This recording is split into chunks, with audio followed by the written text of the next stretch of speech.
2, 3, 4.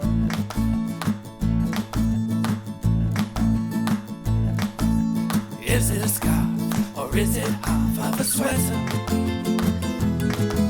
From what I've heard, it could be a third of a poncho. There's no excuse now not to be knitting, 'cause you can do it standing and you can do it sitting. Hey everybody, welcome to the Truly Myrtle podcast. I'm Libby and this is episode 90. 90. We're getting closer to 100, aren't we? 100 times I've sat down. Well, I haven't actually yet. I've still got 10 to go. But we'll get there. 90, episode 90. How are you? I hope you're well. Welcome to the podcast. You can find me all over the internet as Truly Myrtle. I'm Truly Myrtle Photos on Instagram. And how about that for a flawless start? It was almost flawless. It was kind of flawless, I hope. Anyway, I've started. Hey, I've had a fantastic couple of weeks. I just spent last weekend, we're in June, middle of June. Last weekend I spent in Christchurch down at Wool Feast. It was so much fun. It was really good fun. Now, to be honest, at the festival itself, I've got cereal on my teeth again. It's terrible. It's gone. To be honest, at the festival itself, I really don't get to leave my stand. Hardly at all. So in the beginning, I set up as fast as I can, and then I race around, and usually what happens, in fact, I think it's happened every single time that I've ever been at a show, I get about a third of the way around, half the way around, just saying hi to people, seeing what yarns are around, seeing what, if people buy my patterns, what yarn I can recommend they go off and buy. And I get about half the way round, and all of a sudden I look at, someone says the time, or you see people coming and you realise you've got 2 minutes or 1 minute before the doors open, and I have to race back to my stand. So I don't actually get to look around that much, and so the prospect of actually scoping out yarn for future purchases is pretty slim for me. I get stuck on my stand. So I do like Knit August Nights for that, because I get the whole weekend. When I'm not teaching and I'm on my stand, I can just sort of peruse a little bit more. But anyway, having said that, it was really good fun. I really enjoyed the people I stayed with. I had so many people visit me on my stand this weekend. It was fantastic. We tried everything on you, looked in the mirror, had a long chat. People showed me all the stuff they were making. I think every striped cardigan in the building was a timely cardigan, which was awesome. And it was awesome, actually, because when people were buying the pattern and they were asking me about yarn, I could say, well, see that one over there? She's used more of a woolly yarn or a sock yarn, and see how she's made the sleeves longer? So it's actually more of a wintry or a mid-season garment when it's knitted like that. But see this one here, she's used something with a bit of silk in it. So it's got a little bit more drape, it's a bit more sheen to it, and it's a bit more of that transitional summer into spring, or spring into, what am I talking about? The seasons? It's just a bit more in between the sort of the hot into the autumn, or the autumn into the what comes after autumn? The next one, winter. Anyway, it's a bit more transitional. So that was really good. So I could have these sort of living, talking models that I could show people what things would look like. But it's really good. I'm in my element when I'm talking to everyone, I'm dressing people up, we're squishing yarn, we're looking at colour, you're pulling skeins of yarn out of your bags and showing me the colours together. I just absolutely love those days. I get more and more energised during those days. It was really fun. It was a great weekend. So if you're ever around Christchurch mid-June, come to Wool Feast. If you're not, and there is a wool festival near you, go. I keep saying this at the moment, but really go and have a look, go and meet other knitters, go and meet other people who are making things, and find your tribe. It's really, really good fun. I thoroughly enjoy it. Knitters are such nice people. They just really are. I think there's this common thing that we all need on some, there's just some making urge in us, knitterly urge, where we understand about the textural, the touching, the colours, the meditative stitches. We understand about ripping out and having to just get back stuck in and do it again. We understand that it's slow. I don't know. There's just something about all of that that we get. We get each other, even if we're totally different in so many ways. We get each other. That's my rant over. Now, what I wanted to talk to you about today was, now every week I sit in front of a line of books. You see me sit in front of this line of books. I have some yarn and I have a line of books, and lots of people have asked me about book suggestions. So I'm a bit of a book fiend. I love books. I've always loved books. I grew up when there was no internet, so books, are really important to me as a little kid. And as I grew up, and I have not lost that love of books. And I think people, even today, growing up with the internet, there's something tactile about holding a book, just having it in your hands, and there's something beautiful about a book. So what I thought I would do is I would tell you about some of my favourite knitting books, I think some of the ones I reach for most. Now, things have slightly changed for me in the last few years, the last sort of 5 years, as I've been doing more designing. So I'm not going to show you the things I reach for as a designer yet. I will, if you're interested, I will, because I have some really good suggestions about books that are great to help you with designing, because there isn't a lot of information in one place out there. It's a matter of gathering information from lots of different sources. So if you're interested in that, just let me know, and I'll do another podcast about designing books. I might do it even if you're not interested. I might just show you what they are. But anyway, today I thought I'd talk to you about some of the books that I think when I really got back into knitting around 2010. I've always knitted. I've knitted and knitted and knitted. I hadn't stopped. But when I realised there was a world out there. There was a knitting world out there. And, ironically, that was on the internet. And it just drew me back into knitting books. And I started discovering books and authors and knitters that I'd never heard of. And I started collecting a few more books. So I'm going to show you some of those today. So are you ready? There's not many. I've just picked out my sort of top ones that I think would be really handy to have. So get your pens and I'll tell you what they are. So first up, I've got 3 books by the same person. Now, I was introduced to Elizabeth Zimmermann around this time, 2010. I think I sort of discovered Elizabeth Zimmermann. She's died now. Her daughter carries on her knitting legacy, and she was fairly prolific. She's written lots of books. The thing about Elizabeth Zimmermann is that her books are a good read.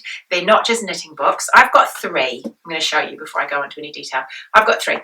I've got Knitting Workshop. I've got Knitting Without Tears. And I've got The Knitter's Almanac. Because once I started reading things from Elizabeth Zimmermann, I didn't want to stop.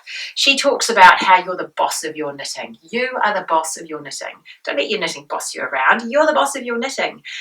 She talked about just... Her whole philosophy was just making it work, give it a go.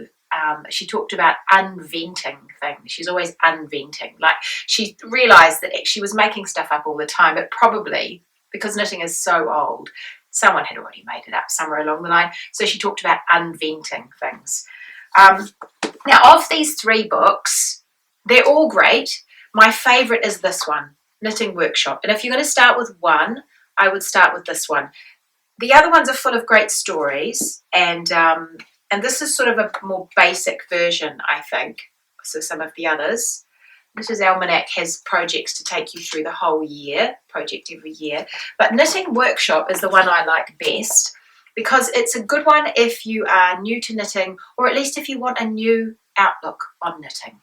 If you want to just sort of take a step back, if you've muddled along and fudged lots of things your whole life and have never actually ever had a knitting lesson or never really known what you were doing, this is a really good one to start with, because she takes you through. In the beginnings, she talks about a hat, and when she takes you through a bunch of projects, and with every project she tells you about right from scratch, winding wool, how stitches are made, casting on, knitting in the round, the idea about gauge.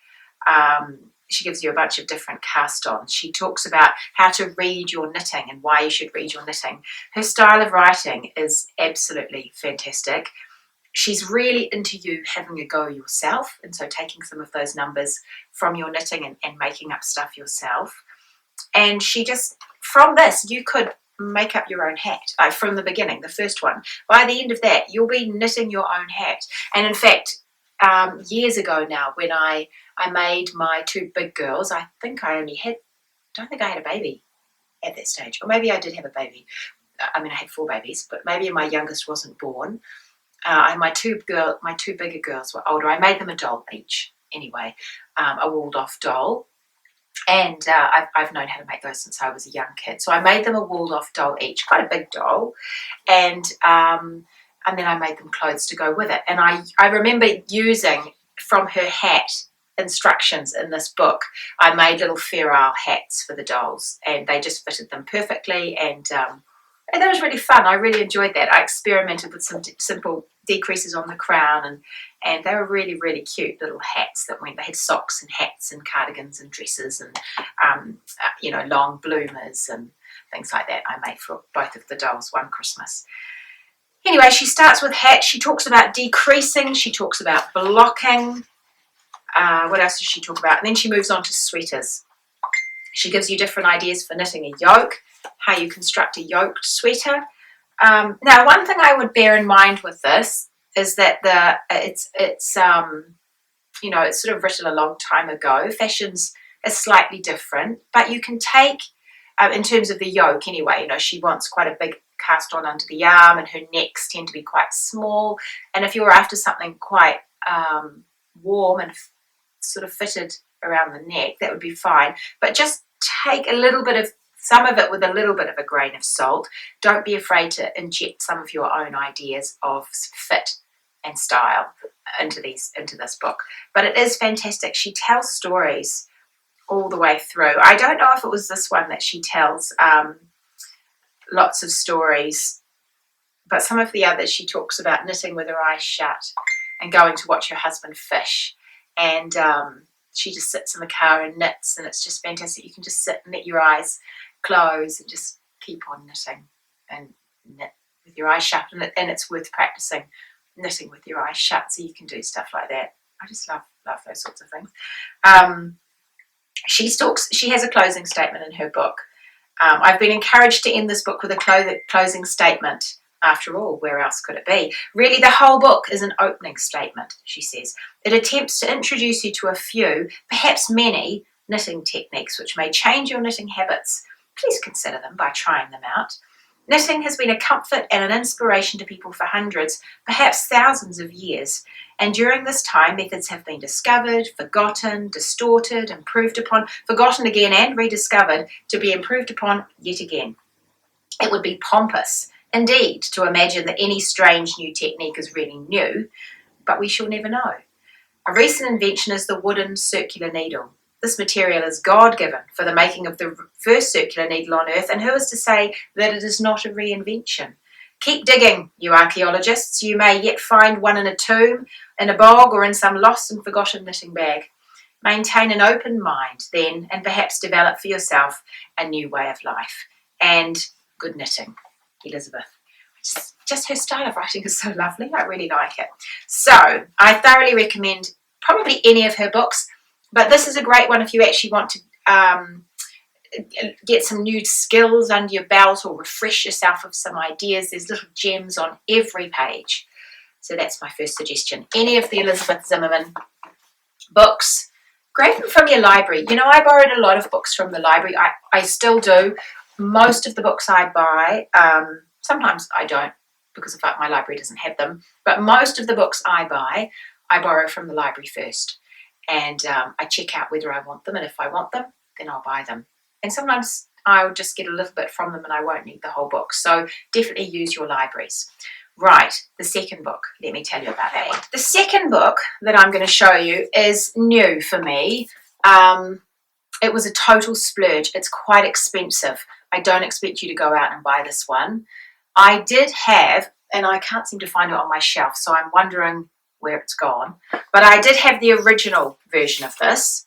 It's the Vogue knitting book. And I did have the original version, and the original version is fantastic. I think it's got heaps of what this book has got in it.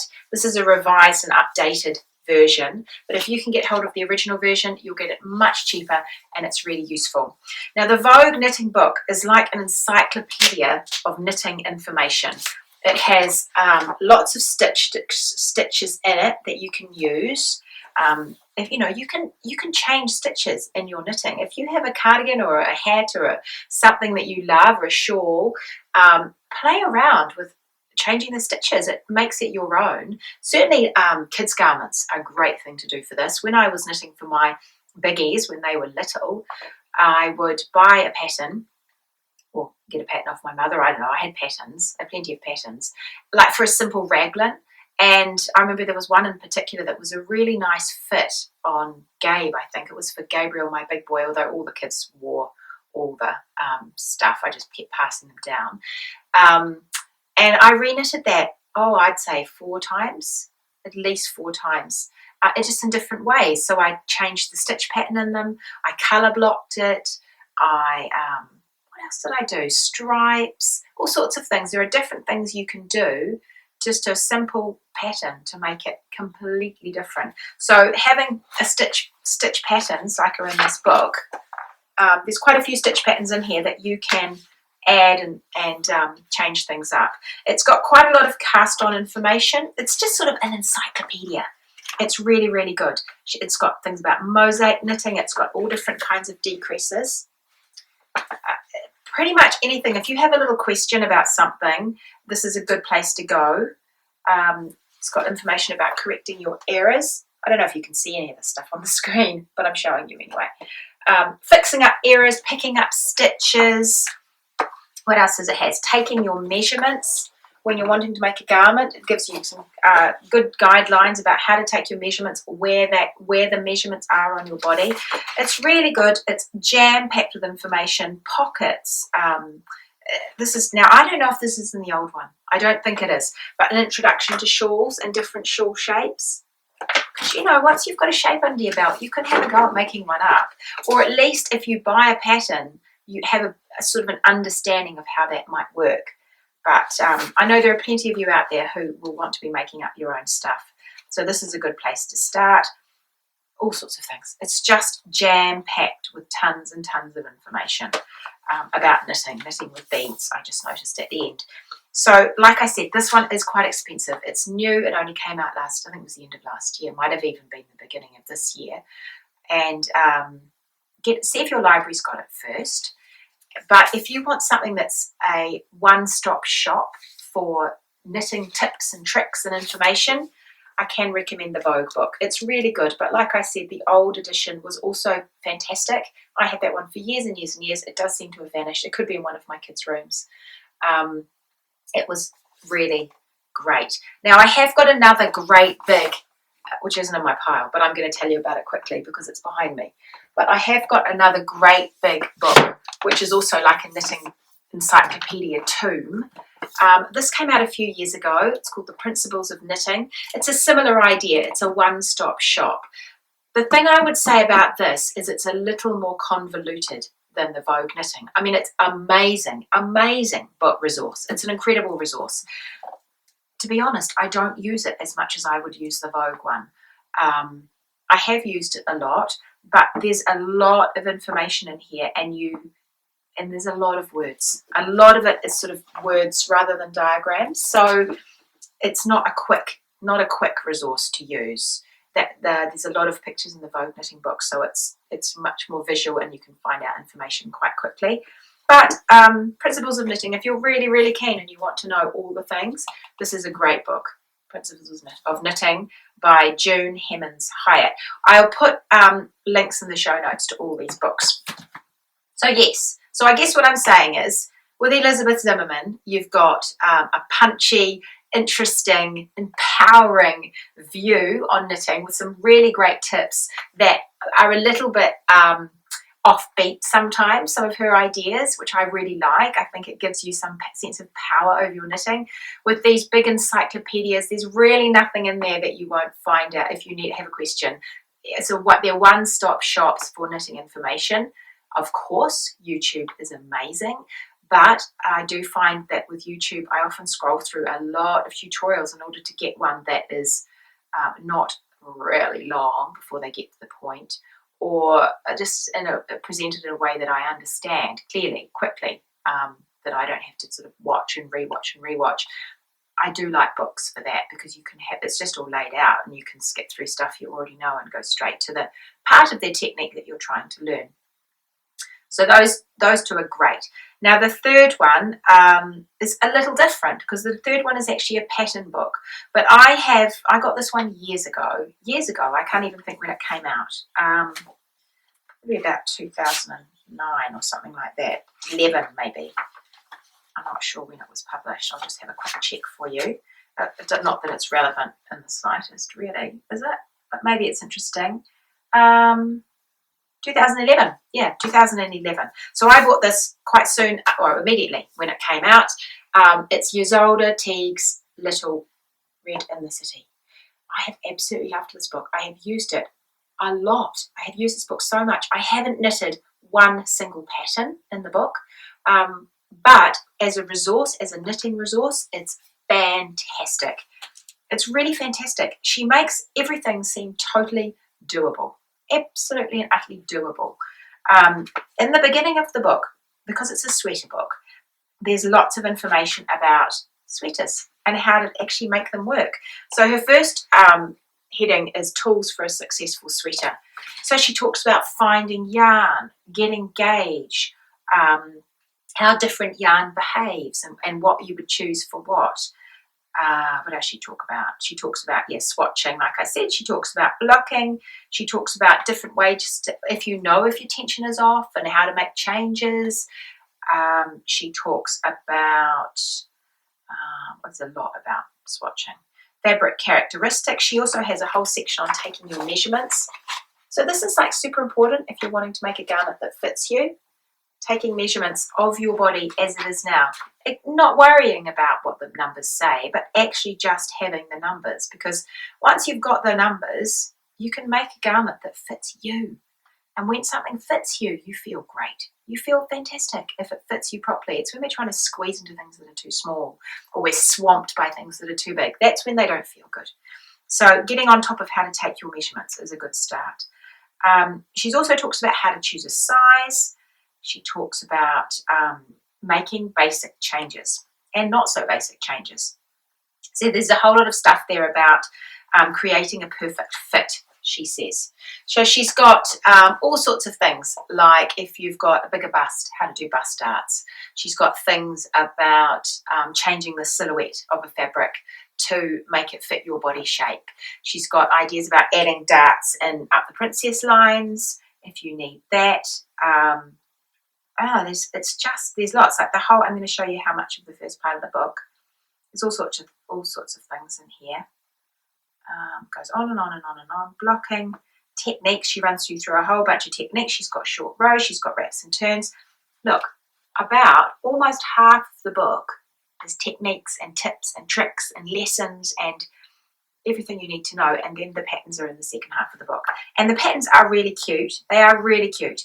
And, although they were published ages ago, there's a really wide range of sizes in these patterns. And I would like to make some still. There are some in here that I really like.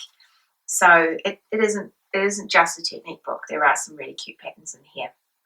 But I love this book. I reach for this book all the time, both as a knitter, and as a designer. I reach for this book a lot. It's just full of great information, really great information. So I can thoroughly recommend it.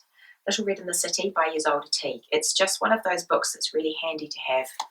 I really like it. Okay, the last book. Now this is just a pure technique book. I looked through. I've got a lot of books, and there are some other great ones. I've got a bunch of Stitch dictionaries. They're fantastic. But actually, if I do a designer podcast about books for designers, I think I'll talk more about those in there. This book I use all the time. And although I probably use it more now that I'm designing, I think it's something that would be really, really handy to have even if you're not designing. And it's cast on, bind off.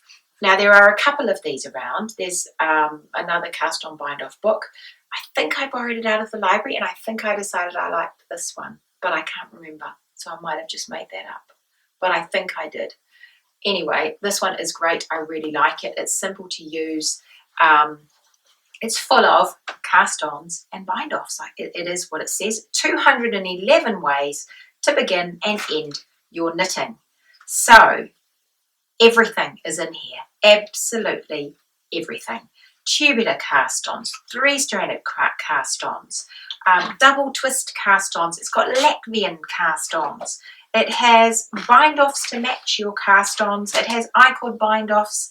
It has toe-up cast-ons for magic loop. It has bind-offs for rib. Oh, it has everything. It's got fantastic descriptive pictures. It's really clearly laid out.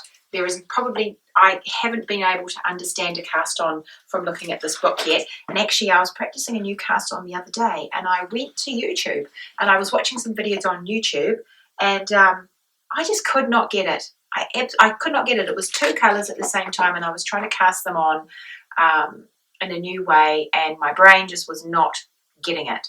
So I'm going to sit down with this. I have absolutely no doubt, because I used to know this cast on, and I've forgotten the cast on, and I have a feeling that I first learned it in this book. So I'm going to go back to this book and have another go. Provisional cast-ons. It's got all sorts of things. The Chinese waitress cast-on.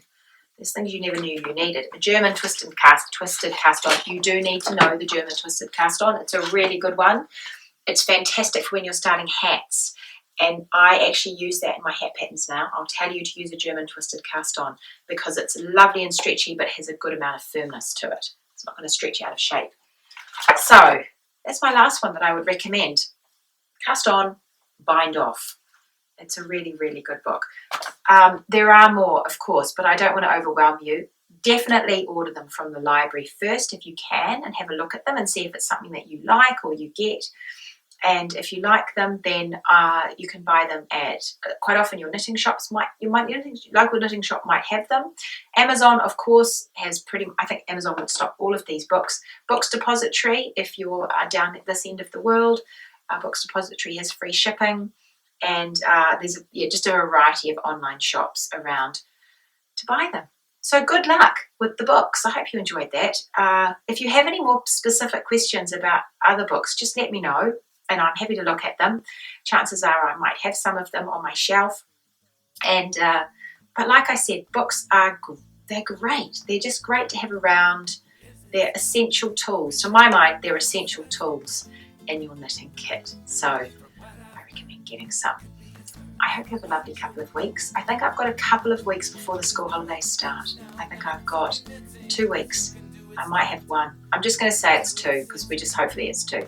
And then I'll have, I'm probably not going to record a podcast during the holidays. So fingers crossed, I think there's 1 more podcast in a fortnight's time, and then I might have a little bit of a break. I'll see.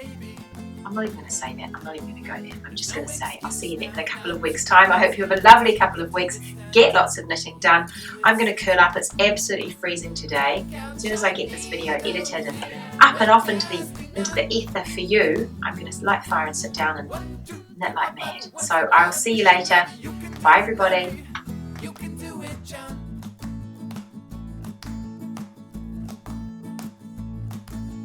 Is it a gnome or some other homely creation? Wait and see, it might even be for a teapot. There's no excuse now not to be knitting, 'cause you can do it standing and you can do it sitting. Take out your needle